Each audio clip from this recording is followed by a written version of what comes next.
बिस्मिल्लाहिर्रहमानिर्रहीम। Dear students, unit number 4 first year biology biomolecules के important जो टॉपिक्स हैं जो एफएससी और एमडी कैट में काफ़ी अहम सवाल जिनको टॉपिक से आते हैं, जैसे कार्बोहाइड्रेट्स, प्रोटीन्स, लिपिड्स, डीएनए हैं, ये हम डिस्कस कर रहे थे। पहले हम कार्बोहाइड्रेट्स, प्रोटीन्स और लिपिड्स पर हम लेक्चर अपलोड कर चुके हैं, वो लेक्चर अब लाजमी वॉच करें। तो अगर आपको लेक्चर अच्छे लगें तो लाजमी कमेंट करें और दोस्तों के साथ शेयर भी करें। और वीडियो आगे बढ़ने से पहले हमारे इस चैनल को सब्सक्राइब कर लें और जो बेल आइकन है वो प्रेस कर लें ताकि हर आने वाली जो वीडियो है वो आपको मिलती रहे। तो हम आज डिस्कस करेंगे कि इम्पोर्टेंट टॉपिक वो है न्यूक्लिक एसिड। बात करते हैं न्यूक्लिक एसिड की। फर्स्ट ऑफ ऑल हम ये देखेंगे कि न्यूक्लिक एसिड जो है होता क्या है, इसकी डिस्कवरी कैसे हुई थी, किसने की थी, कुछ ये बेसिक सी बातें हम डिस्कस करेंगे। ठीक है, सबसे पहले जो है ये एक साइंटिस्ट का नेम है फ्रेडरिक मिस्टर। फ्रेडरिक मिस्टर ने डिस्कवर किया था एक वाइट सब्सटेंस जिसको उसने नाम दिया था न्यूक्लिन का। उसने न्यूक्लिन का नाम दिया था सबसे पहले। ये डिस्कवर किया था फिश स्पर्म से डिस्कवर किया था और ह्यूमन पस सेल से डिस्कवर किया था। ठीक है, एक वाइट सब्सटेंस, चूँकि उसकी डिस्कवरी न्यूक्लियस से हुई थी तो इसलिए नाम दिया था इसको न्यूक्लिन। और उस न्यूक्लिन की एसिडिक नेचर थी, ये एसिडिक था, तभी इसका हमने नाम रखा न्यूक्लिक एसिड। क्योंकि न्यूक्लिन में डीएनए था, आरएनए था, और डीएनए आरएनए में फॉस्फेट होता है। फॉस्फेट आप जानते हैं कि एक एसिडिक कंपाउंड है, तो इसकी एसिडिक नेचर की वजह से नाम रखा हमने न्यूक्लिक एसिड। अगर इसकी बात करते हैं न्यूक्लिक एसिड की, हमारे पास यहाँ पे दो टाइप्स हैं basically. There are two types of nucleic acid, एक डीएनए है और एक हमारे पास यहाँ पे आरएनए है। ये दो बेसिक टाइप्स हैं। डीएनए जो है ये मोस्टली एग्जिस्ट करता है कहाँ बोला, ये एग्जिस्ट करता है न्यूक्लियस में, यूकैरियोटिक सेल में न्यूक्लियस में एग्जिस्ट करता है, माइटोकॉन्ड्रिया में थोड़ी मिकदार में एग्जिस्ट करता है, और इसके अलावा ये क्लोरोप्लास्ट में ये कम क्वांटिटी में एग्जिस्ट करता है, और इसके अलावा ये एग्जिस्ट करता है बैक्टीरिया में, और वायरसेस में भी ये एग्जिस्ट करता है। ये इसकी अक्रेंस है इन तमाम स्पीशीज़ के अंदर। आरएनए की बात करें तो आरएनए मिलेगा आपको न्यूक्लियस में मिलता है आरएनए, जहाँ पे ये सिंथेसाइज होता है, और इसके अलावा साइटोप्लाज्म में मिलता है आपको आरएनए, वो चाहे सेल यूकैरियोट हो चाहे प्रोकैरियोट हो। हाँ, कुछ वायरसेस में भी ये आरएनए एज अ जीनोम उनकी बॉडी में काम कर रहा होता है। ये इनकी बेसिक अक्रेंस है डीएनए और आरएनए के। आगे जो मेन चीज़ हम डिस्कस करने वाले हैं यहाँ पे वो है composition of DNA, composition of nucleic acid. Basically nucleic acid कोई भी होता है तो उसमें अगर हम बात करें कंपोजिशन की, दो चीज़ें मेनली एग्जिस्ट करती हैं उनमें, न्यूक्लियोसाइड प्लस फॉस्फेट। ये दो चीज़ें उनमें होती हैं। न्यूक्लियोसाइड में फर्दर आगे दो चीज़ें हैं, नाइट्रोजनियस बेसेस हैं और पेंटोज शुगर है हमारे पास। और न्यूक्लियोसाइड और फॉस्फेट को हम कोलेक्टिवली यहाँ पे नाम दे रहे होते हैं। कोलेक्टिवली हम यहाँ पे नाम देते हैं न्यूक्लियोटाइड का। तो न्यूक्लियोटाइड और न्यूक्लियोसाइड में क्या फ़र्क है, ये एग्ज़ाम का अहम तरीन क्वेश्चन है, शॉर्ट क्वेश्चन, इसको आप लाजमी याद कीजिएगा। ठीक है, जब न्यूक्लियोसाइड फॉस्फेट से मिलता है तो न्यूक्लियोटाइड बनता है। न्यूक्लियोटाइड के बेसिक तीन कंपोनेंट्स होते हैं। एक ये पेंटोज शुगर है हमारे पास, वन इज़ पेंटोज शुगर, और यहाँ कोई ना कोई नाइट्रोजनस बेस लगी होती है। ये मैंने एडेनिन यहाँ पे ड्रॉ कर दिए, ये फ़र्ज़ कर लें एडेनिन यहाँ पे लगी है, और ये हमारे पास फॉस्फेट है। तो न्यूक्लियोटाइड के बेसिक तीन कंपोनेंट होते हैं। अगर हम फॉस्फेट रिमूव कर दें, जस्ट ये दो चीज़ें हम काउंट करें, बेस प्लस पेंटोज शुगर, तो इसको हम नाम क्या देंगे, इसको हम नाम देंगे न्यूक्लियोसाइड। न्यूक्लियोसाइड में फर्दर आगे दो चीज़ें हमारे पास हैं, एक तो बेसिस हैं और दूसरा पेंटोज शुगर है। बेसिस जो होती हैं दो तरह की होती हैं, एक हैं प्यूरीन्स, दूसरी हैं पायरिमिडीन्स। प्यूरीन्स जो हमारे पास होती हैं बेसिकली ऐसी बेसिस हैं जिनका नाम तो छोटा है बट ये खुद बड़ी होती हैं, लार्ज होती हैं और डबल रिंग होती हैं। इनमें एग्जांपल दो हमारे पास हैं, एक है एडेनिन और एक है गुआनिन। मैंने ये स्ट्रक्चर ड्रॉ भी कर दिया है, एडेनिन और गुआनिन के स्ट्रक्चर आप देखें दोनों जो है डबल रिंग बेसिस हैं, लार्ज साइज़ है, एक रिंग 6 कॉर्नर रिंग है और एक रिंग ये वाली 5 कॉर्नर रिंग है।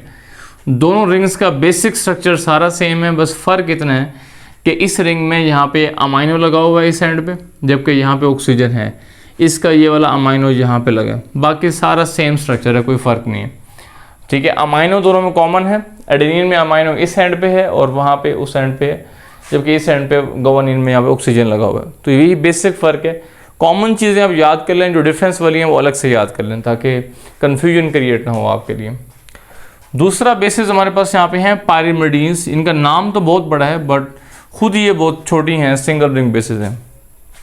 इस तरह हम देखते हैं कि हमारी लाइफ में हमारे आसपास इर्द गिर्द कुछ लोग भी बहुत ऐसे होते हैं जिनका नाम तो बहुत बड़ा होता है कहीं ना कहीं किसी प्लेस पे, किसी पोजीशन पे, बट उनके पल्ले कुछ भी नहीं होता। वो ऐसे बराए नाम वहाँ फिर रहे होते हैं, ठीक है, पल्ले कुछ भी नहीं होता। और कुछ लोग ऐसे होते हैं कुछ ऐसी पोजीशन पर, कुछ ऐसी जगहों पर जिनका नाम बहुत छोटा होगा, इतना नाम प्रोमिनेंट नहीं होगा, बट वो बहुत वैल्यूएबल लोग होंगे उस ऑर्गेनाइजेशन के लिए, उस इंडस्ट्री के लिए और उस जगह के लिए। तो वैसे ही हमारी लाइफ में हमें कॉमनली कहीं ना कहीं हम देख रहे होते हैं इसको। तो पायरिमिडीन स्मॉल हैं, सिंगल रिंग बेसिस हैं। इनमें एग्जांपल हमारे पास 3 हैं। यूरेसिल है, आप ये एग्जांपल कोड कर सकते हैं, यूरेसिल, साइटोसिन, थायमीन, ये 3 एग्जांपल जो इसमें फिट आती हैं। इन तीनों का भी बेसिक स्ट्रक्चर जो है वो सेम है। बेसिक स्ट्रक्चर क्या है, एक ही रिंग है, 6 कॉर्नर रिंग आप ड्रॉ कर लेंगे, ठीक है, 6 कॉर्नर रिंग आप ड्रॉ कर लेंगे। अब डिफरेंस कहाँ पे क्रिएट करना है, डिफरेंस क्रिएट कहाँ पे होगा मेनली, नाइट्रोजन यहाँ पे है, यहाँ पे ये सिमिलरिटी है। डिफरेंस की बात करते हैं। डिफरेंस ये होगा कि ये जो रिंग है यहाँ दोनों एंड्स पे, यहाँ भी ऑक्सीजन है, यहाँ भी ऑक्सीजन है, जबकि इस रिंग पे वही ऑक्सीजन यहाँ भी पड़ा है, यहाँ भी पड़ा है, बस ये मिथाइल ऐड हो गया। अगर मिथाइल की एडिशन यहाँ पे हो जाए तो इसका नाम थायमीन होगा। और ये जो है सिर्फ और सिर्फ हमारे पास डीएनए में होती है, ये आरएनए में नहीं होती, ओनली इन डीएनए।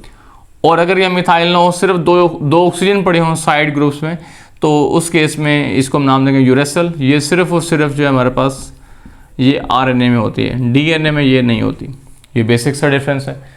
उसके बाद हमारे पास साइटोसिन है। साइटोसिन में कोई ऑक्सीजन नहीं है, बस एक अमाइनो है टॉप के ऊपर लगा हुआ है, बाकी सारा स्ट्रक्चर इन तीनों रिंग्स का सेम है।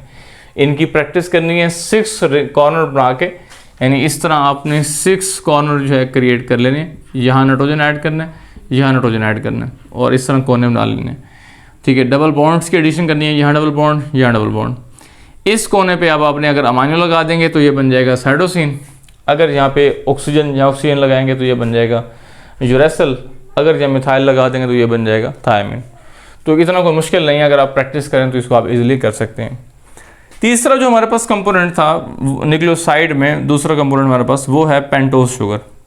पेंटोज शुगर ऐसे शुगर होते हैं जिसमें 5 कार्बन रिंग होती है, यूजुअली राइबोज से वो बनी होती हैं। और ये फर्दर आगे 2 तरह की हैं, deoxy ribose plus ribose.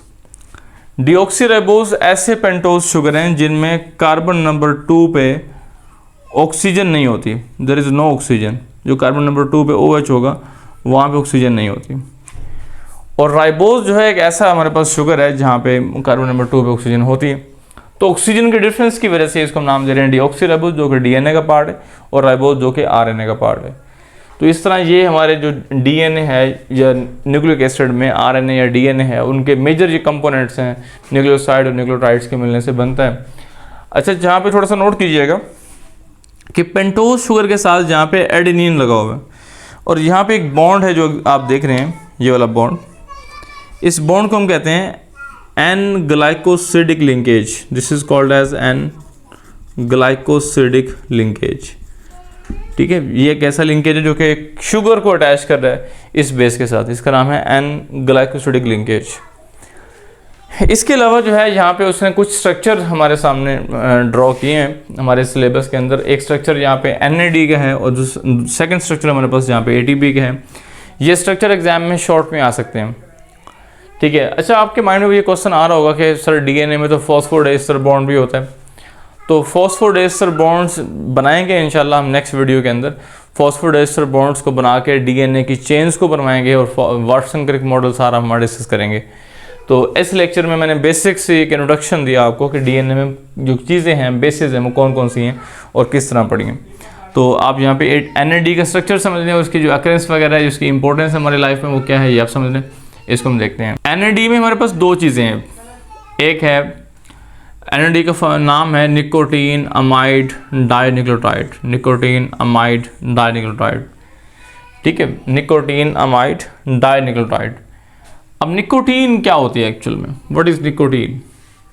Nicotine जो है ये बेसिकली एक विटामिन डेरिवेटिव हमारे पास एक कंपाउंड है जो मुख्तलिफ विटामिन से आता है, specially vitamin B. Vitamin B है, विटामिन बी में एक टाइप है जिसको हम गालिबन विटामिन B2 या B3 बोलते हैं। तो उस विटामिन की टाइप से निकोटीन जो है वो आता है। निकोटीन जब यहाँ पे लगेगा इस पेंटोज शुगर से, राइबोज शुगर से, ये यहाँ पे जुड़ा होता है और कार्बन 5 पे यहाँ पे जुड़ा होता है फॉस्फोरिक एसिड। ये एक हमारे पास न्यूक्लियोटाइड बन गया। दूसरा हमारे पास यहाँ पे एक न्यूक्लियोटाइड और पड़ा है, इसमें पेंटोज शुगर है और यहाँ पे एडेनिन लगा हुआ है, ठीक है, और यहाँ अगेन कार्बन 5 के साथ फॉस्फेट लगा हुआ है। तो ये भी एक न्यूक्लियोटाइड बन गया हमारे पास। तो इस तरह ये एक न्यूक्लियोटाइड इस न्यूक्लियोटाइड से अटैच है। इस कार्बन 5 का जो फॉस्फेट है वो इसके कार्बन 5 के साथ जो फॉस्फेट लगा है इसके थ्रू अटैच है। और यहाँ पे देखें ये एक बॉन्ड बन रहा है, ये एक बॉन्ड, इस बॉन्ड का नाम है pyrophosphate bond. This is called as pyrophosphate bond, या इसको हम कह सकते हैं पायरो एनहाइड्राइड बॉन्ड। और ये 5-5 लिंकेज बन रहा है यहाँ पे, 5-5 लिंकेज, यानी जो इसका कार्बन 5 है वो इसके कार्बन 5 से लिंकेज है, लिंक है आपस में, और पायरोफॉस्फेट बॉन्ड ये बिल्ड हो रहा है। तो ये POP बॉन्ड बन रहा है। तो ये दरअसल इसमें क्या हुआ, एक न्यूक्लियोटाइड दूसरे न्यूक्लियोटाइड से यहाँ पे अटैच है, दो न्यूक्लियोटाइड जुड़ चुके हैं। तो इनके जुड़ने के बाद इसको हम नाम दे रहे हैं NAD, निकोटीन अमाइड डाइन्यूक्लियोटाइड। तो NAD में जो हम वर्ड यूज़ करें डाइन्यूक्लियोटाइड, तो इसका मतलब यही है कि यहाँ पे न्यूक्लियोटाइड दो पड़े हैं, एक ये वाला है और एक ये वाला, सिंपल। तो ये स्ट्रक्चर था NAD का। NAD करता क्या हमारी बॉडी में? NAD और FAD दो आपने पढ़े होंगे कोएंजाइम, ये विटामिन डेरिवेटिव कोएंजाइम होते हैं हमारे सेल्स के अंदर, माइटोकॉन्ड्रिया में स्पेशली। और ये जो कोएंजाइम होते हैं, ये कोएंजाइम हमारी बॉडी में, ये कोएंजाइम जो होते हैं हमारी बॉडी में ऑक्सीडेशन रिडक्शन रिएक्शंस के अंदर काम कर रहे होते हैं। जब भी एनर्जी हमारी बॉडी में ब्रेक हो रही होती है ग्लूकोज से, ये उस एनर्जी को इलेक्ट्रॉन्स और प्रोटॉन्स की फॉर्म में ले लेते हैं, अपटेक कर लेते हैं, और जो इसकी NAD+ वाली फॉर्म होती है ये कन्वर्ट हो जाती है NADH2 के अंदर, ये NADH2 में कन्वर्ट हो जाती है। या इसको हम सिंपली NADH+ और H+ भी हम इसको नोट कर रहे होते हैं। तो इस फॉर्म में ये कन्वर्ट हो जाएगा। लेकिन जब इससे एनर्जी निकालनी होगी, हमने एक्सट्रैक्ट करनी होगी, तो फिर अगेन ये वापस NAD+ की वाली फॉर्म में दोबारा कन्वर्ट हो जाएगा और ये इलेक्ट्रॉन और प्रोटॉन अपने दे देगा, डोनेट कर देगा, इसकी ऑक्सीडेशन हो जाएगी। ऑक्सीडेशन से फाइनली जो एनर्जी आगे जनरेट होगी। डिटेल में हम इस कॉन्सेप्ट को समझेंगे यूनिट नंबर 6 में, इलेक्ट्रॉन ट्रांसपोर्ट चेन के अंदर। दूसरा है हमारे पास स्ट्रक्चर ऑफ ATP। ATP भी एक न्यूक्लियोटाइड है बेसिकली, इसमें एक राइबोज शुगर है और यहाँ पे एडेनिन लगा हुआ है, और इसमें कार्बन 5 यहाँ पड़ा है, और 5 के साथ देखें 3 फॉस्फेट लगे, 3 फॉस्फेट लगे हैं, और हर फॉस्फेट आपस में अटैच है। यहाँ भी एक लिंकेज बन रहा है, देखिएगा ये लिंकेज कुछ इस तरह इस्टेब्लिश हो रहा है, POP बॉन्ड, फिर अगेन ये POP बॉन्ड। तो इस बॉन्ड को हम जो है वो पायरोफॉस्फेट बॉन्ड कह सकते हैं, या इसको हम फॉस्फो एनहाइड्रिक बॉन्ड भी कह सकते हैं, फॉस्फो एनहाइड्रिक बॉन्ड भी कह सकते हैं, या फिर इसको हम नाम देंगे टेल्डी बॉन्ड।